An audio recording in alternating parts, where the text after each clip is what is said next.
And thank you again, Secretary, for coming over. Alam ko napakadaming challenges na hinaharap kayo at yung department.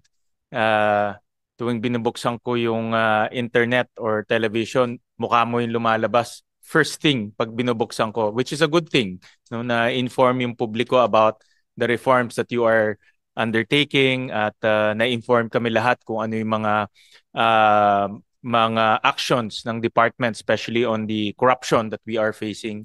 Nakatrabaho kita during the pandemic time when you were the testing char of our country, and I know how you work. You work fast, you work efficient, and you work decisive. So I know that you will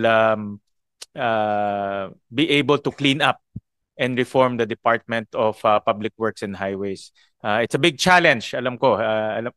Nakita ko parang dati payat ka na, lalo ka pang pumayat eh, no? At ngayon dati mukha kang 50 years old, ngayon mukha ka ng 80 years old, no? Buti makapal pa yung buhok nyo, Secretary. We're here to listen to your budget presentation. Of course, the reforms that you are undertaking. Nasabi ko sa mga kasamahan namin dito na 2020, we will not allow the same mistake and the same corruption to happen in 2026. No? And that is our strict rule and mandate come 2026. So we would like to hear from the department the reforms, especially on the budget for 2026. Ano ba yung ginawa natin para hindi na maulit to? And ano pa yung mga reforma na ginawa nyo sa loob ng DPWH para hindi na rin maulit to sa bagong taon. So with that, before I recognize Secretary Dizon, let me acknowledge the presence of Senator J.B. Hercito. So with that, we will pursue the budget presentation of DPWH, and then after that, we will open the floor for questions. So we recognize Secretary Dizon for his budget presentation. Magandang umaga po. Maraming salamat po, Mr. Chairman, Senator Win, Senator JV, at sa buong team po ng Committee on Finance ng Senate. Again, every time I'm in the Senate po, I feel good because it's like I'm back home, no? Because I spent probably half of my government career in the Senate, no? Since 1995. Since 1995, nandito na po ako. Old Senate pa po nun. Whenever I'm here, I always remember po na the Senate is really the bastion of reform. No, lahat po ng maraming mga reformang nagawa sa ating bansa nitong nakaraang mga dekada, marami po dyan ay nag-originate sa Senado. Kagaya po ninyo, that is our wish. That is the President's wish. No? Nung bago po ako pumasok ng DPWH, simple lang po ang sinabi ng Presidente. Sabi po niya, linisin natin ang DPWH from top to bottom at panagutin natin yung mga dapat managot at reformahin na natin para hindi na po maulit-ulit itong mga napakasamang mga nangyari na nakita natin these past few months. So with that, Mr. Chairman, we are here to give a very brief presentation on the 2026 DPWH budget. Hindi na ho ako masyadong magdidetalye kasi alam ko naman po, no, na lahat ng detalye ay nasa inyo na. Pero gusto ko pong mag-focus dun sa mga highlights nung ating ginawa. As you very well know, Mr. Chairman, ako po'y pumasok sa DPWH nung September at nung panahon na yon naisumiti na po budget sa Kongreso. No, ito po ay nagsimula ang paggawa at pagbalangkas nitong budget na to simula nung I think earlier this year, as early as March, nung nag-budget call po ang ating Pangulo. At ito po ay sinumiti sa Kongreso sometime in August when I was actually still with the Department of Transportation. At ako nga po ay nalulungkot at akala ko po ngayong budget na to ay si Senator JV ay aking makakasama nung ako ay nasa DOTR pa at handa na po sana kami doon. Pero iba po ang landas na dinala sa akin at nandito po ako sa sitwasyon na ididepensa ang DPWH budget. Having not actually been a part of the of the preparation of this budget. But, of course, kailangan po natin gawin ang ating obligasyon. At gusto ko lang pong sabihin na, next slide please. Opo, no? Ang original pong sinubmit sa NEP ay 881 billion. No? Pero, as you now know, nag-utos po ang ating mahal na Pangulo na tanggalin lahat ng locally funded flood control for 2026. At ang kadahilanan po noon ay habang hindi pa natin na ilalagay yung mga kailangang reforma na magsisigurado na hindi na mauulit yung nakita niya mismo at na siya mismo nung kanyang SONA ay isiniwalat niya ito at mong mga nakaraang buwan. Sabi niya, tanggalin muna. And this is better used for other services that our people desperately need.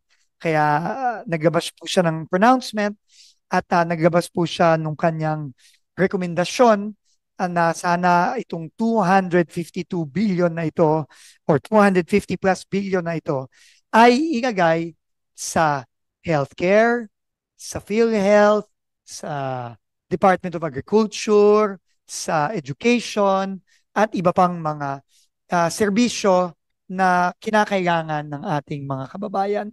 At para masigurado na hindi ito magagamit sa maling intensyon. So, yun po, no? So, nabawasan po ang net value ng DPWH. Ito po ay naging 625 billion. At ito na rin po ang naging total na rin sa House General Appropriations Bill na isinamit na rin po sa Senado kamakailan. At ang more or less po ito ay halos 30% po ang budget na bumaba sa DPWH for 2026. At ito po ay ang pinakamababang budget ng DPWH simula since 2020 sa amin pong pagkakaalam. No? At I think first time pong bumaba ang DPWH budget sa siguro naaalala nating panahon. Lagi po itong madalas na tumataas pero ngayon lang po bumaba ang budget ng DPWH. Ayon na rin sa direktiba ng ating Pangulo. Next slide, please. At ito po ang makikita din po natin. No? So from 2023, 24, 25, 26, yan po pinakamababa. At kung babalikan pa po natin ang 2022, 2021, mas mababa din po siya doon. At I think mataas lang siya dun sa budget noong 2020. Next slide, please. Ito lang po ay ang breakdown ng budget, no? By expense class, no? PS, MOE at capital outlay. Siyempre po, ang bulk ng budget lagi ng DPWH ay nasa capital outlay. So, yan po, no, ang makikita natin ngayon sa budget na ito. Next slide, please. Ito po ang breakdown ng capital outlays. No, makikita nyo po yung green yan ng flood control. Madami po yan nung nakaraang mga taon. Pero makikita nyo po, ang natira na lang po sa flood control ay yung mga foreign assisted projects na pinautang sa atin ng ating mga lenders tulad ng JICA, tulad po ng World Bank at iba pang mga multilateral agencies. Yan po ay roughly 15.8 billion pesos. Yan na lang po ang natira dito sa budget ngayon ng DPWH. Next slide, please. At ulitin ko po, as a direct result, tinanggal po ang all locally funded projects ang tinanggal po, na flood control ay tinanggal po. No? Dito sa budget na nasa Committee on Finance po ngayon. Next slide, please. Okay. Aparte po dun sa pagtanggal ng budget ng locally funded flood control, meron po tayong 4 na iba pang ginawa.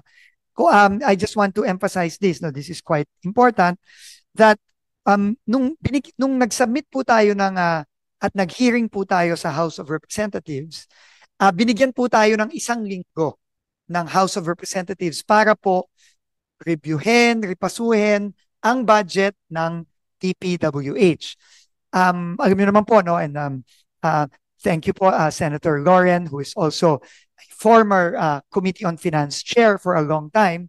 Alam po ninyo, Mr. Chairman, Senator Lauren, Senator JV, na ang DPWH budget po ay isa siguro sa pinakamahaba, pinakamalawak, at pinakakomplikadong budget, no? Just on sheer volume of line item projects. No?